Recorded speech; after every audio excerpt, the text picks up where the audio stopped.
podcast de Génération Phonehouse avec cette fois-ci un mobile, et pas n'importe quel mobile, le très attendu P990i de Sony Ericsson en configuration française AZERTY. Voilà. Donc, petite revue. Le voici enfin, après tout ce retard, le beau P990i avec son cache objectif. Donc pour rappel, un appareil photo de 2 millions de pixels avec une petite torche pour la vidéo, la vidéo et les photos. En ce qui concerne les vidéos, bonne qualité en MPEG-4, 320 par 240, le même format que le podcast que vous êtes en train de visualiser, donc le haut-parleur. On retrouve sur le côté la touche Play Pause, la fameuse molette, qui cette fois en fait a un petit peu changé par rapport à ce qu'on connaissait sur par exemple le P800 ou P900, c'est-à-dire qu'en fait elle est directionnelle vers le haut, vers le bas, mais on ne peut plus en fait la pousser vers le fond ou vers le haut. Adieu, pour le retour en fait une nouvelle touche apparaît, c'est celle-ci. On peut toujours valider par contre avec, sinon la touche retour maintenant est ici. Et ici en fait une touche pour verrouiller l'écran tactile. Sur la face avant on retrouve la caméra pour la visio, les écouteurs, le clavier téléphonique classique, touche C pour correction, le pad. Quand on l'ouvre, on retrouve un clavier AZERTY complet,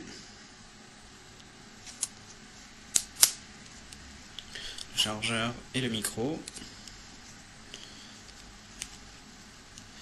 Ici, la touche de prise de photo et vidéo, avec un petit voyant en fait maintenant. En ce qui concerne la photo, en fait, ce petit voyant en fait indique qu'on est en mode photo. Il clignote en blanc. Ici donc l'emplacement humoristique et la touche arrobase raccourci vers internet.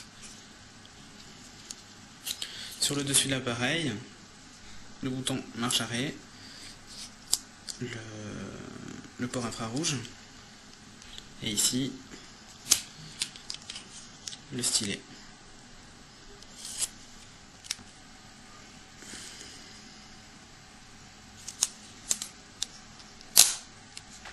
Alors en ce qui concerne les fonctions, quand il est en mode entre guillemets téléphone, certaines fonctions disparaissent comme c'était le cas avant sur le P800 et P900.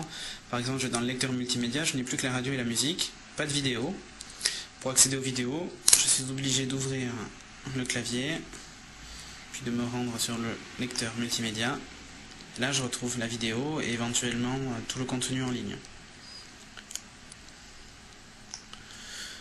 Au niveau de l'écran, tiens voilà, vous allez retrouver ici la couverture 3G, le Bluetooth, niveau de batterie. Dans la partie multimédia, donc tout ce qui est photo, web, donc navigation sur internet, donc l'application shop, les démos, le lecteur de flux RSS, le Play Now qui un jour deviendra un magasin de musique en ligne, galerie d'images et le magnétophone.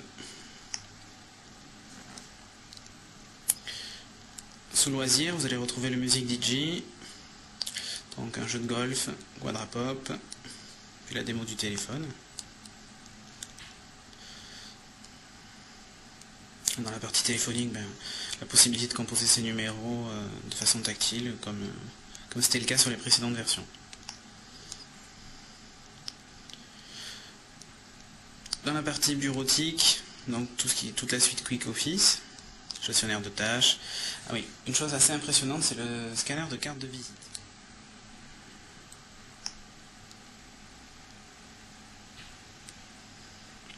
Le panneau de configuration.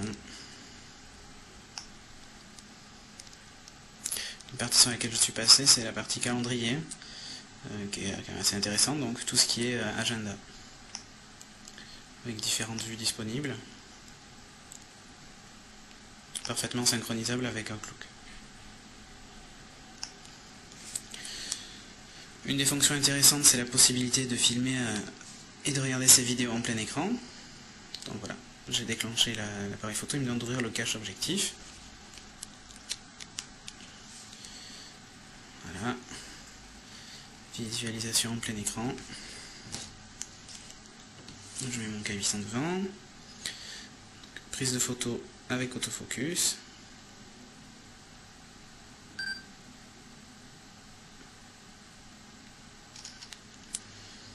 Voilà, très bon rendu de l'image.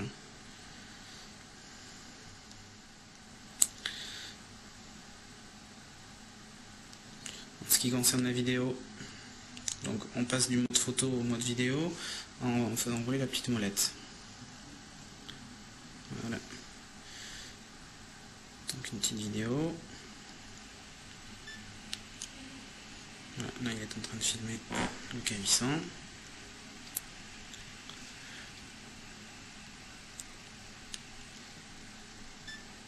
J'arrête la prise de vue.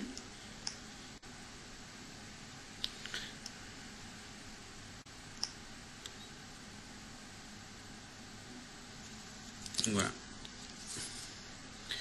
Un smartphone plutôt complet.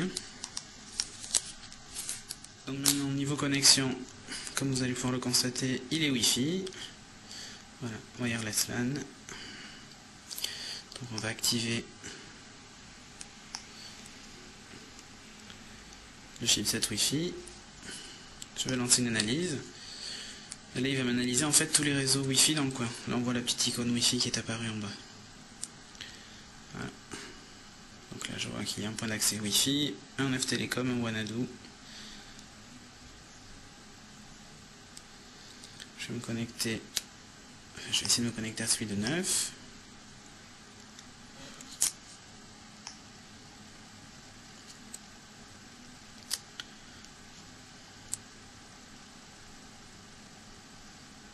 Voilà. Je suis connecté sur le réseau. Donc maintenant j'ai la possibilité d'aller sur internet à ma guise.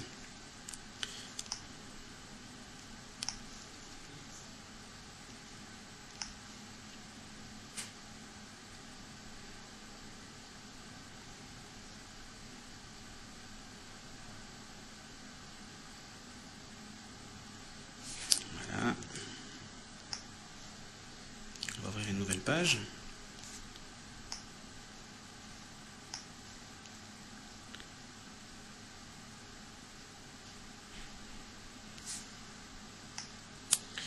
On peut afficher, enfin modifier le niveau de zoom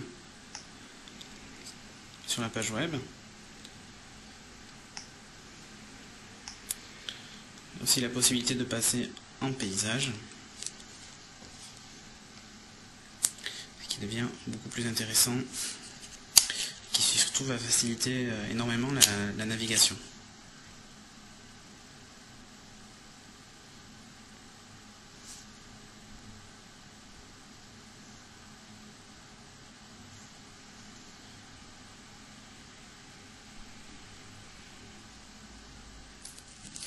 Le bilan de ce P990, l'un des meilleurs smartphones multimédia du marché, si ce n'est pas le meilleur, fonctionne très bien.